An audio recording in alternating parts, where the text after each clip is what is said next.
Fala galera, a aula hoje é de química, tá? Então a gente vai dar uma passeada agora na química, deixar um pouquinho a biologia de lado e trabalhar a química. O tema hoje é análise imediata. Bom, no primeiro momento pode soar um pouco diferente essa nomenclatura, mas você também pode entender que a análise imediata representa os processos de separação de misturas. É o que a gente vai discutir aqui, processos de separação de misturas. Bom, eu comentei com vocês o seguinte, que na natureza, na maioria das vezes, as substâncias elas se encontram misturadas. Dificilmente nós vamos encontrar substâncias puras na natureza. E ao mesmo tempo que a gente encontra substâncias, na maioria das vezes, misturadas na natureza, a gente precisa de substâncias puras em determinadas situações do nosso cotidiano. E aí, por conta disso, o homem desenvolveu técnicas de separação. Bom, só que para a gente entender esses métodos de separação, a gente precisa relembrar, tá, alguns conceitos que nós já discutimos em aulas passadas. Por exemplo, nós discutimos sistemas químicos. E eu chamei a atenção de vocês sinalizando que sistemas químicos representam, na verdade, o conjunto de substâncias presentes em um determinado meio.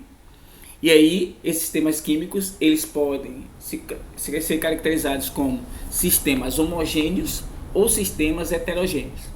Não confundir sistema homogêneo e sistema heterogêneo com mistura homogênea e mistura heterogênea. Por exemplo, eu posso ter um sistema homogêneo formado por substâncias puras simples ou compostas, ou um sistema homogêneo formado por uma mistura homogênea. Por exemplo, se eu pego, tá, água pura, a água pura forma um sistema homogêneo. O sistema homogêneo é formado por substância pura. Agora, se eu pego o ar atmosférico, por exemplo, eu vou encontrar no ar atmosférico uma série de substâncias. Só que essas substâncias estão misturadas formando apenas uma fase. Então, o ar atmosférico seria um sistema homogêneo formado por uma mistura homogênea. Agora, se eu tenho um sistema heterogêneo, esse sistema heterogêneo ele pode ser formado por uma mistura heterogênea, por exemplo, água e óleo, mas também pode ser um sistema heterogêneo formado por substâncias puras em estados físicos diferentes. Por exemplo, eu posso pegar água líquida e água congelada.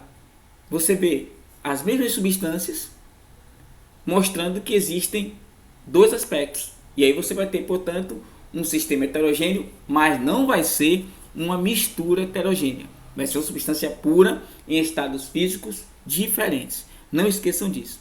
Outro ponto importante que a gente precisa relembrar para ter um bom entendimento sobre processo de separação é que nesse momento nós vamos aplicar aquelas propriedades específicas que a matéria possui.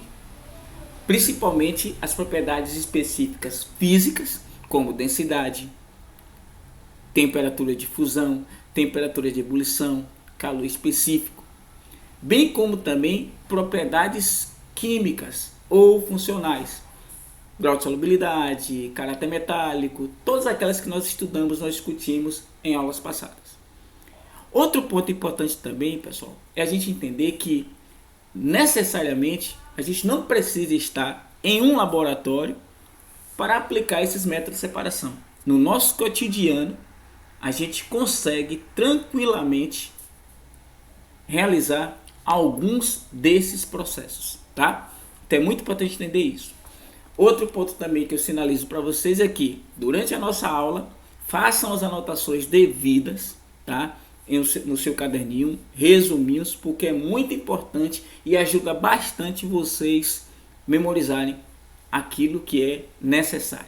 Então vamos começar. Bom, a primeira coisa que a gente precisa saber é que nesse momento aqui, nessa nossa primeira aula, a gente vai discutir os processos mecânicos de separação. Bom, por que isso? Porque existem processos físicos, processos mecânicos. Nos processos mecânicos, a gente vai utilizar a mão, vai utilizar aparelhos, tá? Para fazer a separação. Agora, quando se fala dos processos físicos, esses processos físicos eles vão exatamente utilizar, tá? Alguns critérios que envolvam mudanças de estado. Então, todas aquelas mudanças de estado que nós estudamos vão estar envolvidas exatamente nesses processos físicos que vamos estudar na próxima aula, tá? Então, hoje nós vamos estudar os processos mecânicos de separação de misturas.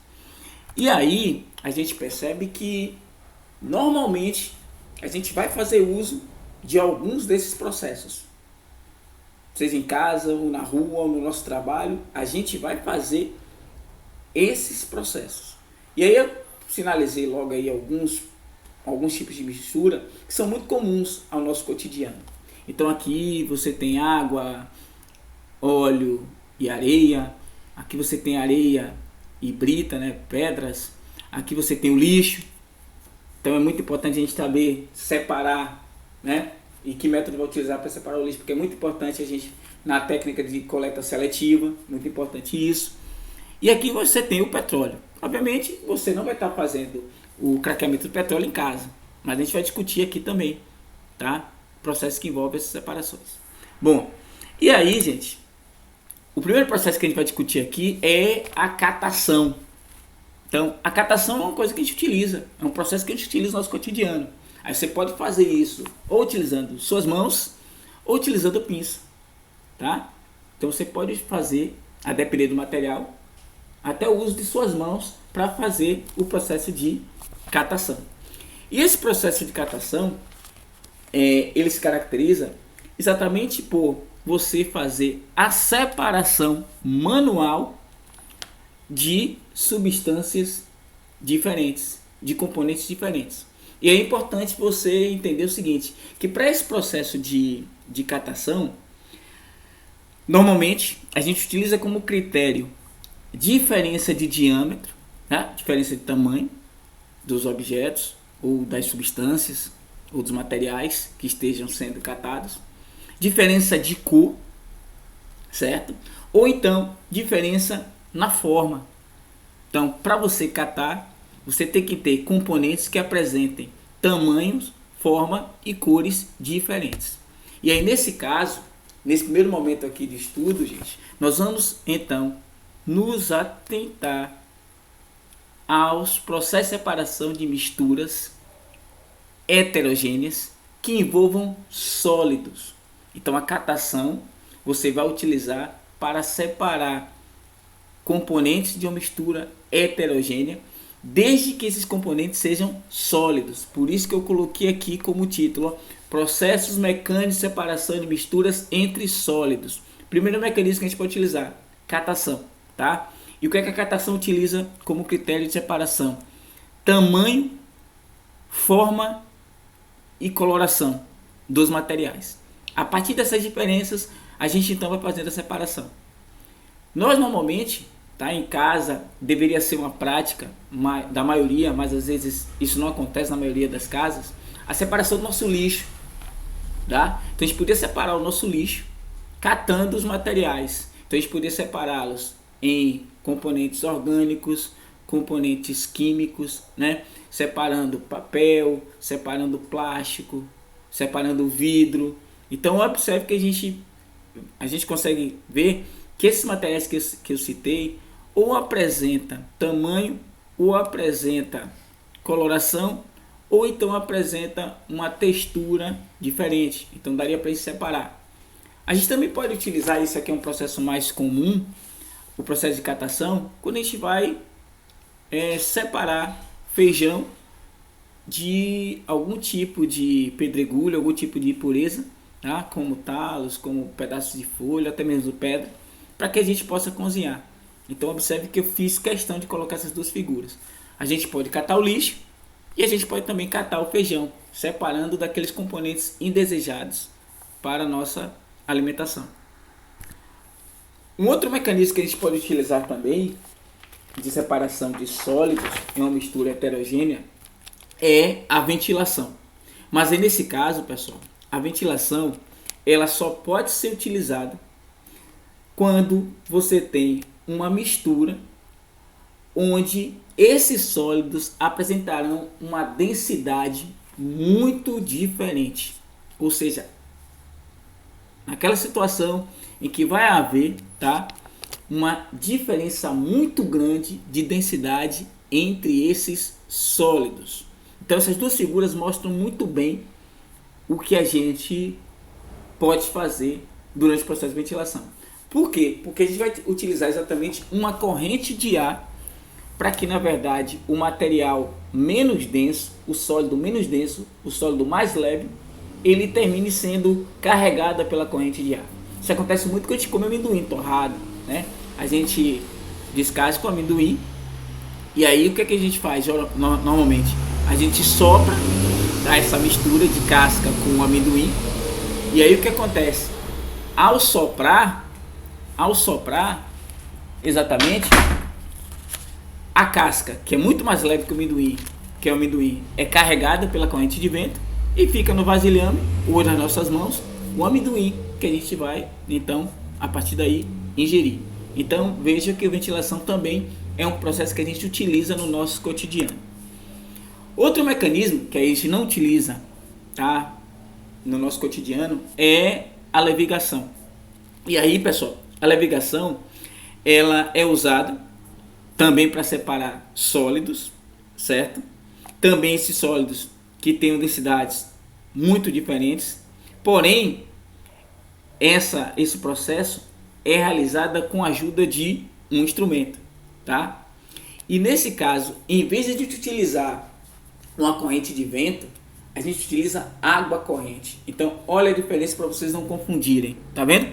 Lá na ventilação, a separação de sólidos com densidades diferentes, mas o que fazia esses sólidos serem separados é a corrente de ar. Agora, na levigação não. O que faz os sólidos separarem por conta da diferente densidade é água corrente. Então, há uma diferença para vocês não confundirem. Então, qual é a semelhança entre levigação e ventilação? Ambas são utilizadas para separar sólidos com diferentes densidades, tá? Porém, a ventilação utiliza o ar, uma corrente de ar para separar esses sólidos, enquanto a levigação utiliza água corrente. Então, esse processo ele é bastante utilizado na mineração, principalmente na extração do ouro. Então, o que a gente pode observar? O ouro, que é muito mais denso do que as impurezas que vêm agregadas a ele. Então, esse ouro ele é lavado, ou seja, essa mistura de ouro com a lama, com as impurezas, sofre uma lavagem. É colocado em água corrente e aí o que acontece? Essa água corrente, então, ela termina carregando aquele sólido ou os sólidos menos densos e fica retido, tá, no instrumento, nessa espécie de bacia, uma peneira gigante, tá? Fica retido o ouro. Então a gente consegue separar, portanto, esses sólidos. Mas só que aí tem um grande problema que envolve a extração do ouro, é que às vezes o que acontece? A essa mistura é adicionada mercúrio, tá?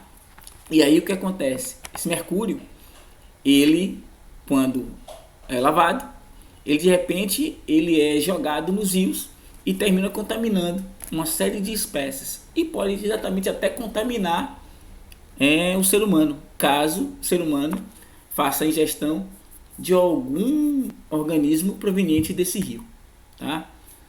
Bom, outro mecanismo também de separação de sólidos é o magnetismo, também chamado de separação magnética ou imantação. Por que imantação?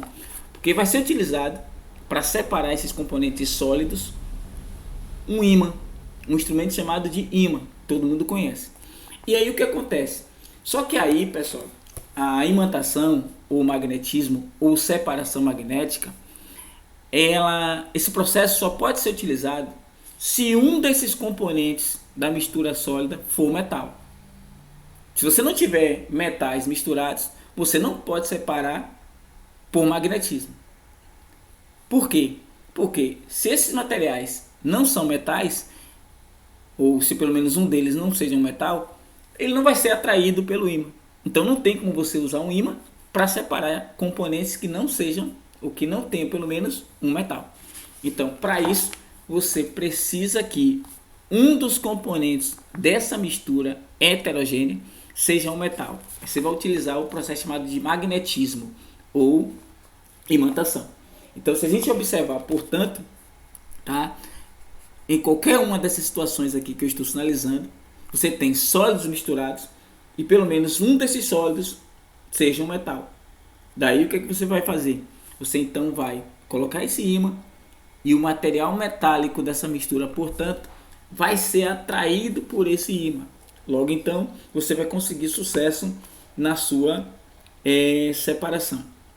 Isso, gente, é muito utilizado, por exemplo, em locais como onde você trata muito com... Vou dar um exemplo aqui, prático, tá? Que a gente consegue tentar vislumbrar essa situação.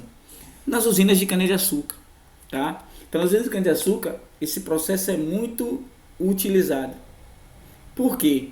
Porque lá nas usinas de etanol, nas quais a cana-de-açúcar é cortada da lavoura, essa cana-de-açúcar é despejada, tá, nas esteiras. E antes de serem levadas à moenda, fazem nesse material um eletroímã.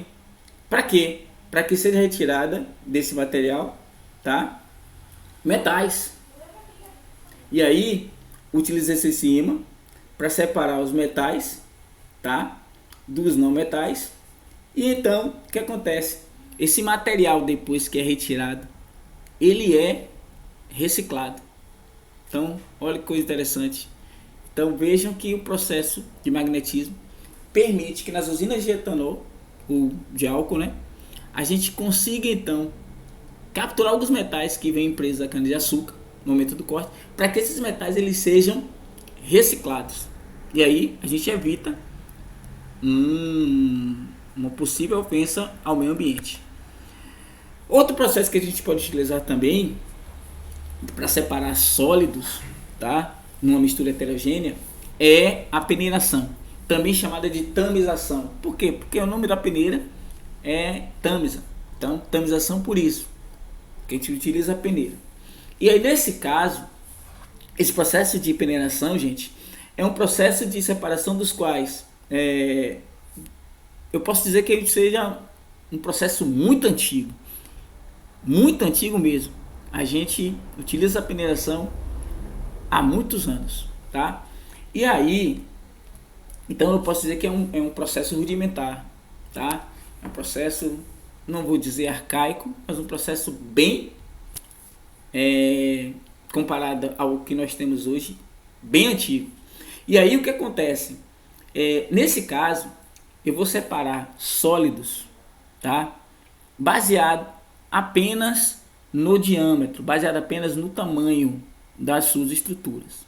Então, nesse caso, observe, é óbvio que eu tenho que entender que eu não posso catar, porque talvez esse processo de catação não me traria uma precisão grande nesse processo de separação. Então, eu peneiro. Eu vou dar só um exemplo. Digamos que eu tenha areia, tá, e pedregulhos, né, pequenas pedras. Só que a quantidade de areia que eu tenho e de pedregulhos é muito grande. E eu preciso utilizar a areia desprovida desses pedregulhos em uma determinada atividade do meu cotidiano. Vou dar um exemplo, revestimento de parede.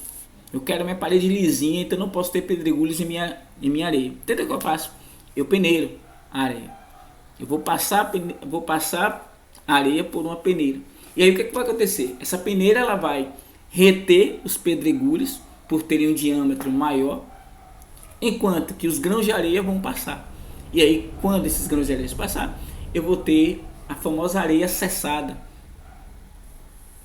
específica para que eu possa fazer um revestimento de qualidade. Então, a peneiração eu vou separar sólidos que apresentam tamanhos diferentes, tá? Catação eu posso separar sólidos que apresentam tamanho, forma e cores diferentes. Não esqueçam disso. Outro processo que eu posso utilizar é a flotação. Aqui, pessoal, é a foto de um tanque em uma ETA, ou seja, uma estação de tratamento de água. utiliza bastante esse mecanismo de flotação. Aqui tem um exemplo clássico que todo livro, todo professor de química fala, tá? A mistura, por exemplo, de pó de serra ou restos de pontas de lápis e areia, por exemplo. Então você tem dois sólidos, tá? O pó de serra e a areia. E aqui você tem vários sólidos, tá? E aí o que acontece? A flotação lembra o termo flutuar, tá? Então alguma coisa irá subir. E aí o que vai acontecer? Nesse processo, gente, eu vou utilizar a flotação toda vez que vocês tiverem novamente sólidos com densidades extremamente diferentes, tá? E aí o que você vai fazer? Você vai simplesmente, tá, adicionar um líquido que não dissolva nenhum dos componentes. Então significa dizer o seguinte, que para eu separar por flotação, eu tenho que adicionar um líquido que não provoque dissolução de nenhum dos componentes sólidos. Porque se dissolver algum dos componentes, ninguém vai flotar, tá? Ninguém vai flotar. Logo, eu tenho que lembrar o seguinte, a flotação vai ser utilizada quando eu colocar um líquido e esse líquido não tem a capacidade de dissolver nenhum dos sólidos que estejam envolvidos na mistura. Diante disso, a gente percebe o seguinte, que aquele material, aquele sólido menos denso, ele vai flutuar. E o mais denso, ele vai exatamente sedimentar. Então vocês conseguem ver nitidamente aqui que eu adicionei água a essa mistura de areia com pedaços, né, de madeira. E aí quando eu adicionei a água, os pedaços de madeira, que são muito mais leves, flutuou, enquanto a areia se sedimentou. Ou seja, foi para lá no fundo do recipiente. E aí eu consegui separar aqueles componentes que eu queria. Então eu tenho aqui na superfície os pedaços, né, de lápis, e aqui no fundo eu tenho areia. Daí agora, para eu separar esses pedaços do lápis da água e depois a água dessa areia, aí eu vou pensar em outros mecanismos de separação, tá? Então, lembrando, na flotação eu vou separar sólidos que apresentam diferenças de densidade, utilizando para isso um líquido. E esse líquido, gente, ele vai possuir densidade intermediária entre os sólidos que estão misturados. Não esqueçam disso. Bom, outro processo que eu posso utilizar também para separar sólidos é a dissolução fracionada. Ó o nome, dissolução fracionada. Então aqui, gente, vai estar relacionado ao que? A solubilidade. Então, eu tenho que entender que essa dissolução fracionada eu vou utilizar quando eu tiver dois sólidos formando uma mistura heterogênea e que um desses sólidos sejam solúveis ao solvente que eu vou utilizar. E geralmente quem é o solvente? A água. Então você tem aqui, por exemplo, sal e areia. Então, digamos, eu quero apenas o sal. Não me interessa a areia, tá? O que é que eu vou fazer então? Eu vou adicionar água a essa mistura. Quando eu adicionar água a essa mistura, aquele componente sólido que é solúvel em água, que nesse caso é o sal, esse sal então vai se misturar à água, vai se dissolver aqui na água. E aí você vai ter agora, ó, um sistema formado por água e sal dissolvido, e aqui no fundo sedimentado, areia. Agora, para eu fazer essa separação dessa parte aqui de água com sal da areia, aí eu vou utilizar outros mecanismos. Então observe que a dissolução fracionada, ao contrário da flotação, um dos sólidos precisa ser solúvel à água. Então é por isso que o termo fracionada, porque uma fração da mistura será dissolvida. E nesse caso, obviamente, qual é a parte que vai ser dissolvida? Aquela parte formada pela substância que é solúvel ao componente utilizado. tá?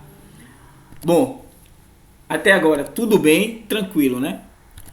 Aí nós temos agora processos mecânicos de separação de misturas entre sólidos e líquidos. Veja que até então a gente estava falando somente de mistura entre sólidos. Agora eu tenho componente sólido e componente líquido. O primeiro mecanismo que a gente vai ver aqui é a decantação. E aí o que é que eu fiz? Eu peguei um copo com água barrenta. Então imagine água barrenta, né? No primeiro momento, quando você pegar essa água barrenta, você vai perceber que até parece um ambiente uniforme, né? E aí com o passar do tempo, você percebe que o aspecto vai mudando. Normalmente, as impurezas, né? Elas vão assentando, elas vão sedimentando. E aí daqui a pouco, na parte de cima, você vai ter água. Claro que talvez o aspecto não seja tão límpido, mas que você vai conseguir ver nitidamente que a água está predominando na parte de cima, isso você vai ver. Então a gente percebe que a decantação ele é um processo muito lento, geralmente, tá? E vai ser baseado exatamente na diferença de densidade dos componentes dessa mistura. Mais um processo de separação cujo critério utilizado é a diferença de densidade. Só que agora é uma diferença. Observe então qual é a diferença. É que a decantação ela é utilizada sempre para uma mistura heterogênea entre sólidos e líquidos. Não esqueçam disso, tá? E aí, gente, olha o que acontece. Nesse caso, então, os sólidos que estão dispersos no líquido, tá? Se depositam sempre no fundo do recipiente. E aí possibilita, portanto, a retirada depois só da parte líquida. Então, vamos chutar aí, depois de 5, 10 minutos, a depender da quantidade aí, você vai perceber que o material sólido vai sedimentar, tá? Sedimentar. E aí, o que acontece? Você vai ter depois os sedimentos, você vai ter o sólido no fundo do recipiente e na parte de cima apenas o líquido. E aí você vê como é que a gente vai fazer para separar esse material, ou esses materiais. Então a decantação é um processo baseado na diferença de densidades, mas para isso os componentes da mistura precisam ser sólidos e líquidos, ok? Não confundir. Outro mecanismo que a gente pode utilizar também é a filtração simples. E a gente está vendo aí uma cena que é comum em nossa casa. Você sempre está vendo alguém, ou até mesmo nós, sempre estamos fazendo ou praticando a ação dessa cena aí. Que é exatamente você filtrar o café. Aí você vai pensar, meu Deus, mas sólido e líquido? Claro.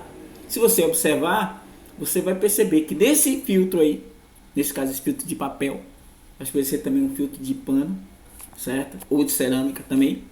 Você percebe que a parte sólida do café, o pó de café, ficará retido. E o que vai passar apenas a parte líquida, a parte solúvel. Então toda vez que a gente submeter uma mistura de sólidos e líquidos através de uma superfície, né, para essa mistura passar através de uma superfície porosa, é bom lembrar, a gente vai estar exercendo o processo de filtração simples. Então, ó, nesse filtro aqui de papel, obviamente, existem poros, ou seja, pequenos orifícios que vão deixar a parte líquida passar e vai exatamente reter a parte sólida.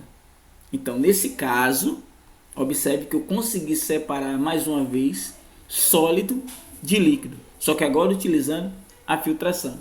E aí, nesse caso, por que o filtro conseguiu reter? Porque o critério de separação da filtração é exatamente o tamanho das moléculas.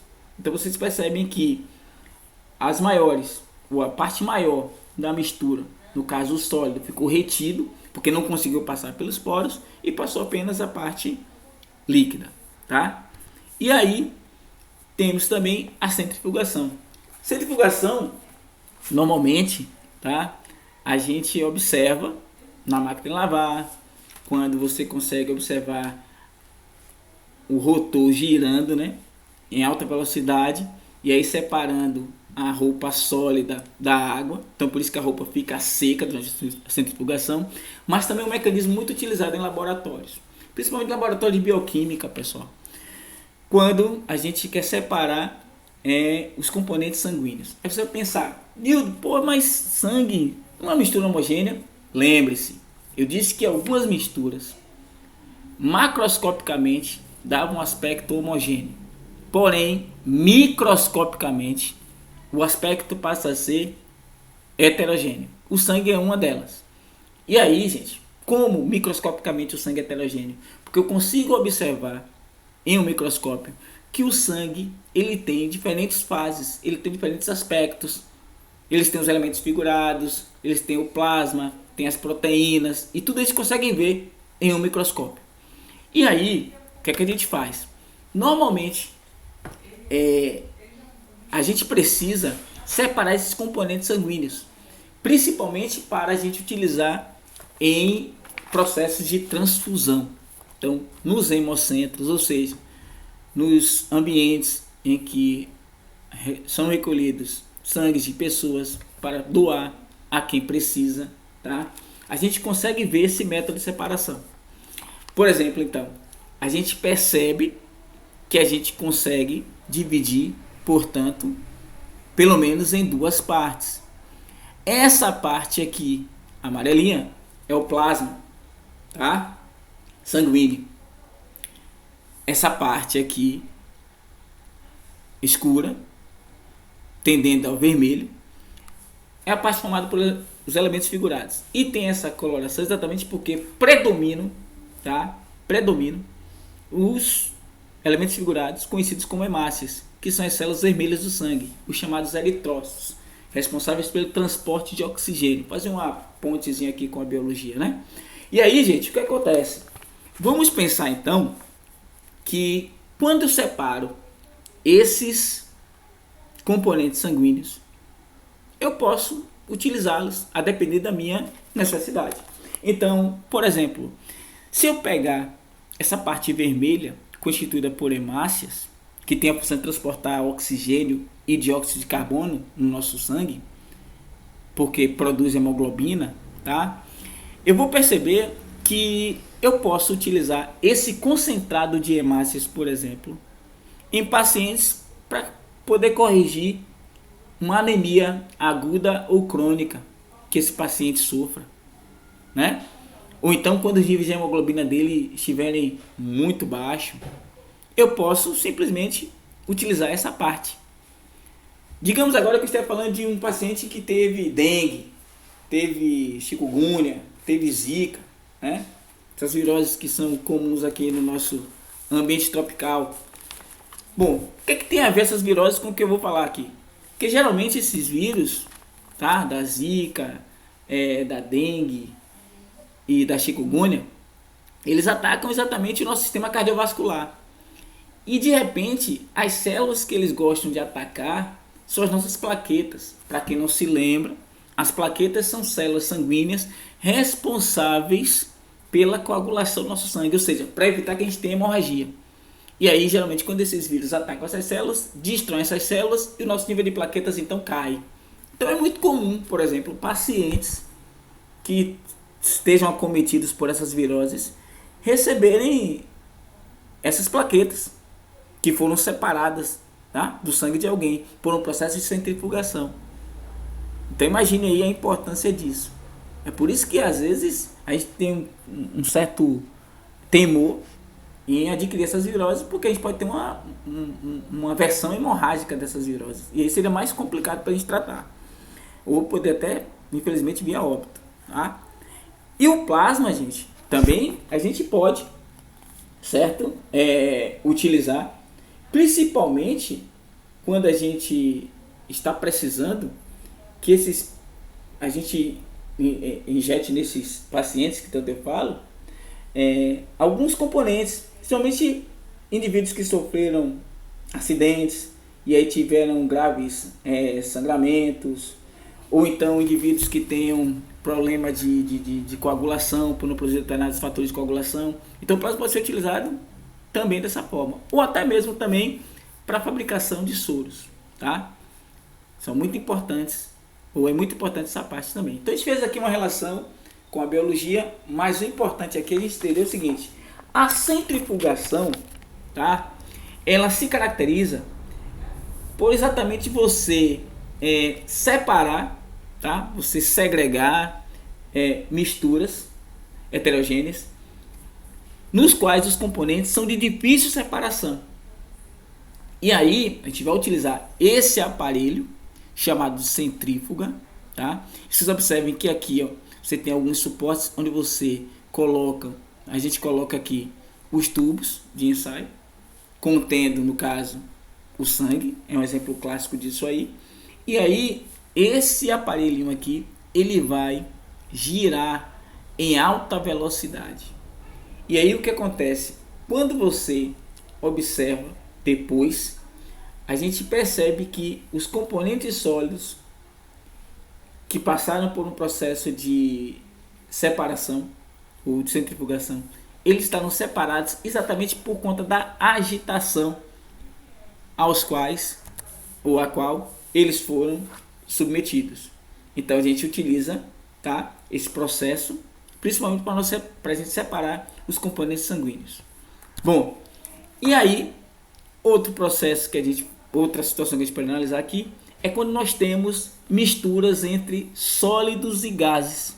Então observe aqui, na centrifugação você tem componentes sólidos e líquidos, e aqui você tem componentes sólidos e gasosos. E aí nesse caso a gente pode utilizar a filtração simples também.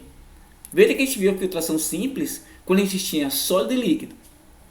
E agora a gente está utilizando o mesmo processo onde nós temos sólidos e gases. Então a filtração serve tanto para a gente separar sólidos e líquidos, lembrando que na filtração simples sempre as substâncias passarão por uma superfície porosa, só que lá na filtração entre sólidos e líquidos, quem fica retido?